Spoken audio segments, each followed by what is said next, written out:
Hello, guys. Thank you for tuning in today. My name is Anthony, and welcome to my YouTube channel. I take this opportunity to welcome all of you who have taken your time today, and I do pray and hope that the video will make sense to you today. So, as we usually do, we tackle topics related to leadership, and especially when it relates to young people. So, in our today's video, continuing with the mini series Leadership Talks, I'd like to talk about the concept of the right approximation. Okay, right approximation, or in simpler terms, seeing yourself correctly. Okay, so the right approximation or seeing yourself correctly. And I think it's a very important topic that each one of us should kind of understand before you present yourself for any leadership role that might be of interest to you. Let's start. So, we as human beings, we are ambitious, we are optimistic, and we look forward to achieving great things in life. Okay, we have vision and we have dreams and aspirations that we want to achieve, and this is quite normal for any driven person. And it is good to have a vision or a dream that drives you towards a particular direction, or a vision that informs the direction of your calling. So when it comes to leadership especially, you need to be driven by a certain vision in order for you to maintain focus, and in order for you to have the right inspiration or motivation for you to achieve what you need to achieve. But there is a danger also when it comes to your ability to achieve what you set out to achieve as a leader. You need to have wisdom in you to know what you can do and what you have not yet capacitated to do. If you've heard me clearly, I haven't said that you cannot do that thing. I've said you need to have wisdom to know what you can do now and what you have not yet been capacitated to do. Meaning, with the right knowledge and with the right skills and with the right training, you are able to advance your skills and your ability to do that which you're not able to do now. But you need to have a certain level of wisdom and honesty that you can admit to yourself, this is what I want to achieve. This is my set target or objective concerning probably my vision. Okay, so I am a leader. I am chosen to do a specific thing. So I have a vision that guides me towards achieving that specific objective. But in that vision, I will need to have certain skills or a certain skill set that will enable me to effectively, fulfill the vision that I have. But at the moment, I am only equipped to do a certain thing, but I have not yet mastered the skills, or I don't have what it takes as at now to do this thing. So ideally what you're saying is that you are putting your vision into context. You're defining what you need to do.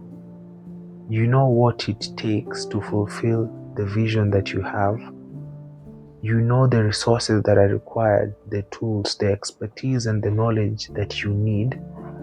And you're being honest with yourself so that you prioritize that which you already have the ability to do and not waste time on something that you are not able to do because you are not yet well capacitated to do that thing. So as a young leader, you need to be truthful and honest with yourself to know what you are good at and what you're not, what you have skills for and what you don't, what you are able to do based on the capacity that you've been able to test, and what you have not yet been able to do because that level of testing, that level of challenges, you have not yet encountered. What this does is that it gives you a clear list or set of priorities that you need to focus on. So you are a leader, you have been called or you have been chosen to do something. That thing is encapsulated in your vision. You have a plan on how you want to do it. You have listed the resources required, the personnel required, and the strategy that you want to employ to fulfill that vision. You're going to find out that out of the things that you're supposed to do in your vision, you do not have the capacity to fulfill 100% of the vision. So you need to kind of evaluate and see what percentage of your vision are you able to fulfill with the resources, the knowledge, and the skills that you have as at now. Okay, and then you focus on that. You give that the priority because that is the low-hanging fruit. That is the thing that you can achieve with the least effort. And then the thing that you don't have yet the capacity to do, you break it down and you interrogate and see, what do I need to do to reach the level that I am able to deliver this thing?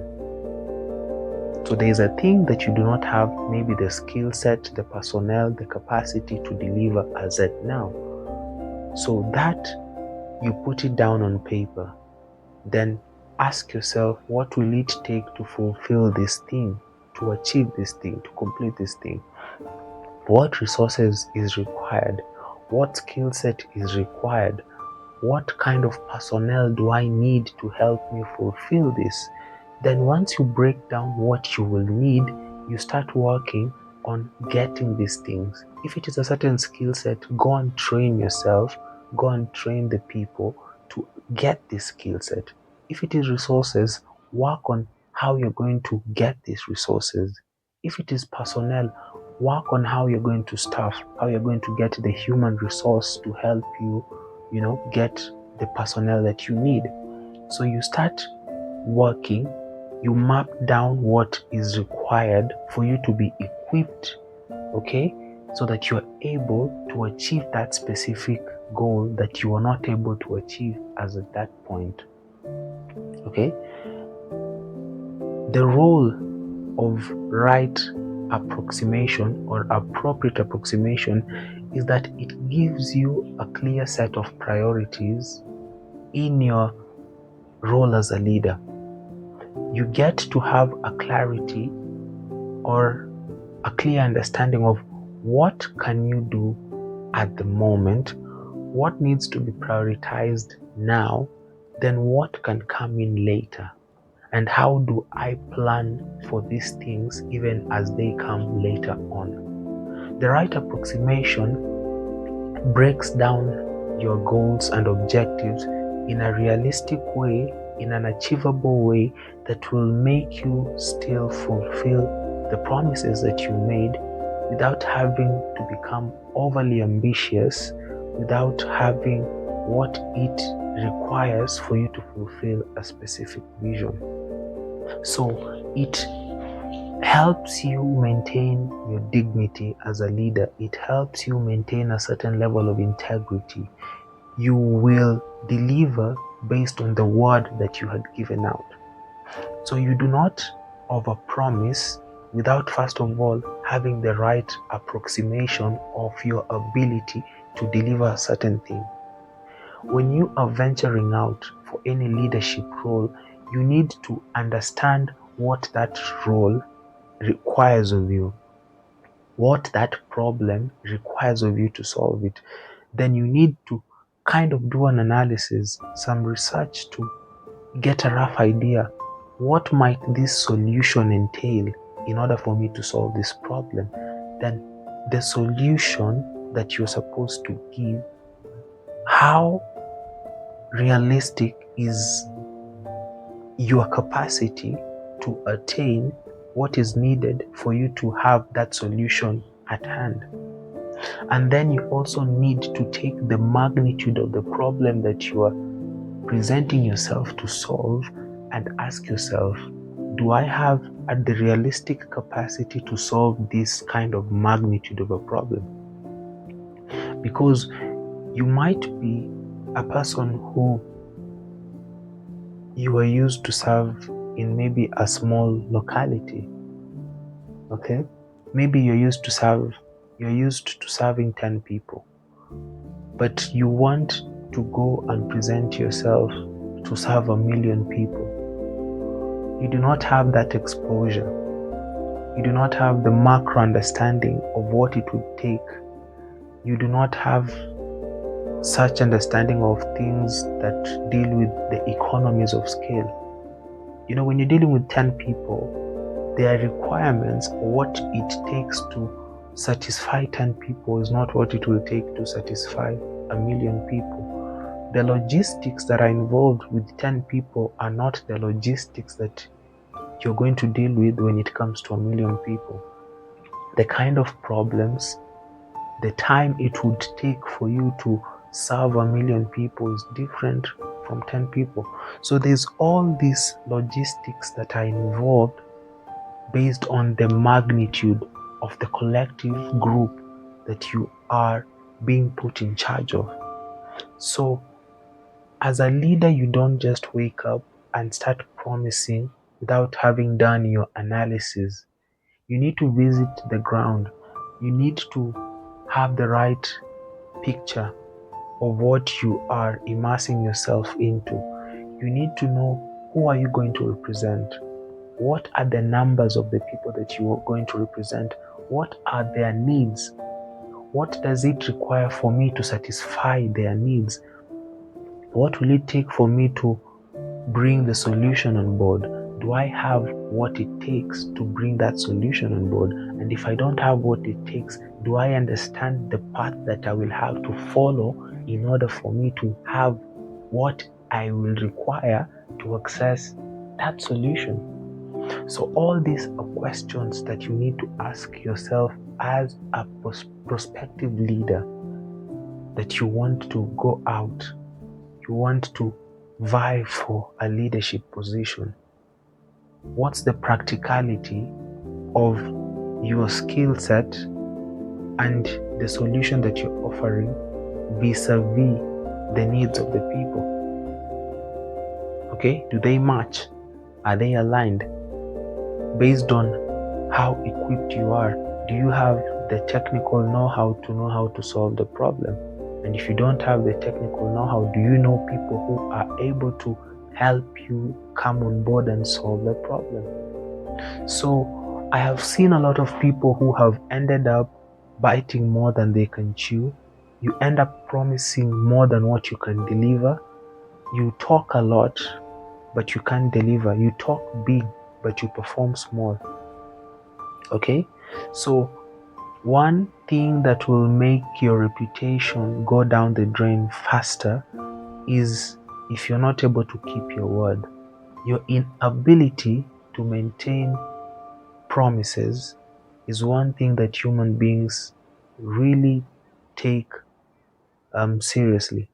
It's something that can make people agitated with you very fast. You need to be able to be a person that is accountable for the words that you speak. Your words should carry value. Your words should carry weight. Let your word or your words mean what they actually say. When you say something, let it mean exactly what you're saying. Don't be a person who speaks for the sake of speaking, and then you're branded as a liar because you're not able to be held to account for the things that you have promised. So every young leader, every leader, before you step up for any position, have the right approximation of your capacity to deliver within a specific role. And if you don't have the capacity, do you know what it will take for you to deliver? Do you have access to the things, to the resources, to the personnel that you will need for you to deliver within a specific position? So be truthfully honest with yourself about your capacity and your ability to do a specific thing.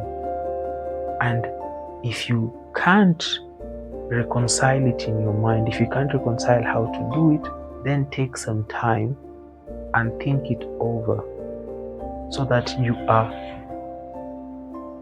well prepared to be able to deliver. Okay? So once you are well prepared, you know what you need, then it is the right decision now to come forth and present yourself as a prospective leader. Okay? And I do hope that this has made sense to you.